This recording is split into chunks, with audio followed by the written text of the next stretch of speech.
여러분 안녕하십니까, 진성호입니다. 박영선 민주당 서울시장 후보, 오늘 정청래 의원이 이 확진자와 접촉한 사실이 알려지면서 오후 유세가 중단됐습니다. 참으로 엎친 데 덮친 격입니다. 지금 20대 비하 논란 발언에 이어서 지지율은 뚝뚝 떨어지고 오세훈 후보와 격차는 벌어지는데 만회할 기회가 점점 없어져 보입니다. 그런데 이번에는 보다 더 충격적인 박영선 후보에게는 치명적인 일이 폭로됐습니다. 자, 이 문제는 법적으로는 문제가 없을지 모르지만 도덕적으로 그리고 정치적으로 정말 혀를 내두르게 합니다. 어떻게 이런 일을 할 수가 있을까? 박영선 후보는 아시다시피 중소벤처기업부 장관을 했습니다. 그런데 이 장관 재임 시절에 재벌들로부터 후원금을 받은 사실이 드러났습니다. 중소기업 업체 대표로부터도 받았습니다. 자, 1인당 최고 한도는 500만 원입니다. 그 500만 원을 받은 겁니다. 자, 그런데 왜 이 문제가 복잡하냐? 자, 장관이었고 또 박영선 후보 당시 국회의원 시절에 상임위원회가 기획재정위였습니다. 어쩌면 이해 충돌이 될지도 모르는 그런 사람들로부터 고액의 후원금을 받았다는데 문제가 있습니다. 액수도 큽니다. 1인당 500만 원 최대 한도를 받았습니다. 자, 이 문제 겉으로는 도덕적인 채, 재벌에 대해서 비판적인 채, 박영선 후보 국회의원 시절 삼성이라든지 이 재벌에 대해서 굉장히 가혹할 만큼 비판을 했던 그런 정치인입니다. 그런데 뒤로는 이렇게 재벌로부터 후원금을 받았다. 그리고 그 후원금을 낸 재벌 지금 구속 기소된 상태에 있는 그런 사람도 있습니다. 자, 이 문제가 불거지면서 박영선 후보 상당히 힘들 것으로 보입니다. 얼마 전에도 말씀드렸지만 박영선 후보가 구로을 지역구 국회의원을 하면서 본인이 연희동에 집이 따로 있었다. 이것 때문에 오세훈 후보가 강하게 비판한 적이 있습니다.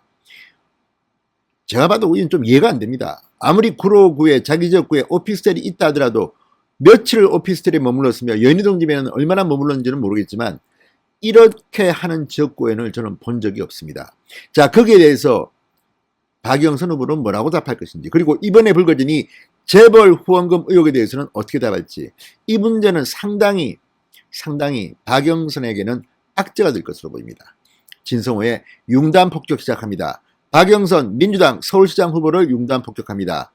방송에 앞서 아직 진성호 방송의 구독자가 아니신 분들은 붉은색 구독 버튼 눌러주십시오. 더 좋은 방송으로 보답하겠습니다. 자, 재벌로부터 후원금을 받는다. 불법은 아닙니다. 그러나 자신이 속해 있는 상임위 그리고 장관을 할 때의 이야기입니다. 적어도 아무리 그런 돈이 들어왔더라도 받지 말았어야 한다고 저는 생각합니다. 자, 국민의힘 측이 오늘 박영선 후보의 중소벤처기업부 장관 시절 재벌로부터 후원금을 받은 사실을 공개하면서 후원금의 적절성에 대한 문제를 제기했습니다. 이 문제는 생각보다 심각할지도 모릅니다.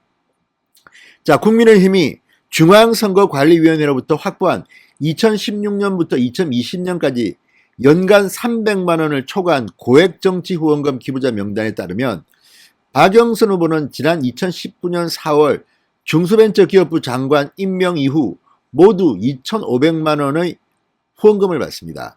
박 후보는 2019년 4월 17일, 20일, 22일 최신원 당시 SK네트워크스 회장과 임원 3명으로부터 500만 원씩 모두 2천만 원의 후원금을 받았으며 같은 달 19일에는 한국 오피스 컴퓨터 대표로부터 500만 원의 후원금을 받습니다. 왜 이게 문제가 될 수 있는지를 설명해 드리겠습니다. 자, 최신원 SK네트워크 사장, 아시다시피 회사 돈 1335억 원에 대한 배임과 횡령 혐의로 지금 구속 기소되어 있는 상태입니다. 자, 이 최신원 회장으로부터 500만 원 그리고 그 임원 3명으로부터 500만 원씩 모두 2천만 원을 받았습니다. 이 행위 자체가 불법은 아닐지 모르지만 대가 관계 이런 것 때문에 문제가 생길 소지가 있습니다. 왜냐하면 자, 지금 현재 이 최신원 전 회장, 지금은 회장을 그만뒀습니다. 당시 SK네트워크스 회장이었던 최신원 씨는 지금 회사 돈 1335원에 대한 배임과 횡령 혐의로 구속 기소된 상태입니다. 그러면 2019년 4월 어떤 생각으로 장관인 박영선 의원에게 이런 고액의 후원금을 냈을까요? 2천만 원입니다. 적지 않습니다. 자, 어쨌든 지금 이 장관 재임 시절에 받았던 돈입니다. 이거는 어떤 의미로든 문제가 될 수가 있습니다. 법적 처벌을 받지 않더라도 도덕적으로는 비판받아야 될 것으로 저는 봅니다. 자, 국민의힘 김은혜 중앙선거대책위원회 대변인은 논평을 내고 이렇게 말했습니다. 국회의원으로서 한도 내의 후원금을 받는 것은 아무 문제가 없다. 그러나 후원금을 받은 시기와 박영선 후보의 당시 직위는 의문을 제기하게 한다. 박 장관은 당시 재벌과 중소기업의 세금 징수 기업 정책을 심의하는 기획재정위원회 소속 의원을 겸직하고 있었다. 그런 힘있는 자리에서 재벌의 후원금을 받았다는 데 국민들은 의심의 눈초리를 보낼 수밖에 없다. 또 중소기업인 한국오피스컴퓨터 대표로부터 받은 500만 원의 후원금 역시 문제가 됩니다. 김은혜 대변인은 여기에 대해서 중소기업 정책을 주관하는 수장으로서 사전에 절제했어야 하는 것은 아닌지 묻고 싶다. 정말 적절하지 않아 아주 부적절한 것 같습니다. 중소기업 담당 장관이 중소기업 업체 대표로부터 500만 원의 후원금을 받았다? 이건 누가 봐도 이상하다는 판단이 듭니다.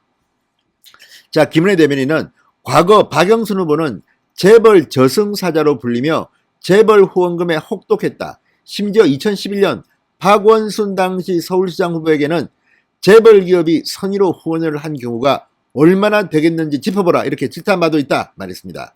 자, 이때 2011년 당시 박원순 무소속 서울시장 후보와 민주당 박영선 후보 간에 야권 단일화 경쟁을 했습니다. 당시 박영선 후보가 이런 말을 한 것으로 보입니다. 박원순 전 시장은 아시다시피 이 아름다운 재단, 아름다운 가게 이런 걸 하면서 재벌들로부터 적지 않은 돈을 후원받았다는 것 때문에 논란이 된 바 있습니다. 자, 그랬던 박영선이 재벌로부터 후원금을 받았다? 중소기업 대표로부터 후원금을 받았다? 이건 누가 봐도 이해충돌의 그런 우려가 있는 것으로 보입니다. 자, 김 대변인은 정작 자신은 2005년 6월 금산분리법을 대표 발의하고 불과 3주 후 당시 제일모직 사장으로부터 300만 원의 후원금을 받았다. 8개월 후에도 동의인으로부터 300만 원을 다시 받았다. 이렇게 비판했습니다. 박 장관, 박영선 후보를 향해 장관 취임하기 전인 지난해 2월 국회의원 이해충돌 방지 법안을 만들면서도 국회의원이 장관직을 겸직하는 동안 이해충돌이 발생할 수 있는 후원금은 받지 못하도록 한 사항은 왜 제외했는지 설명해달라고 촉구했습니다. 자, 지금 입만 열면 도덕군자처럼 구는 사람들이 있습니다. 정치인들이 있습니다. 그러면서 뒤로는 이런 행위를 했다. 불법인지 아닌지는 법적 판단을 받아봐야 알겠지만 아무튼 적절해 보이지 않습니다. 상당히 부적절해 보입니다. 중소벤처기업부 장관이 중소기업 대표로부터 500만 원의 후원금을 받았다. 또 SK네트워크스 당시 최신원 회장으로부터 지금은 전 회장이 되었습니다. 자, 이 회장뿐만 아니라 임원 3명까지 포함해서 2천만 원, 모두 2천만 원의 후원금을 받았다.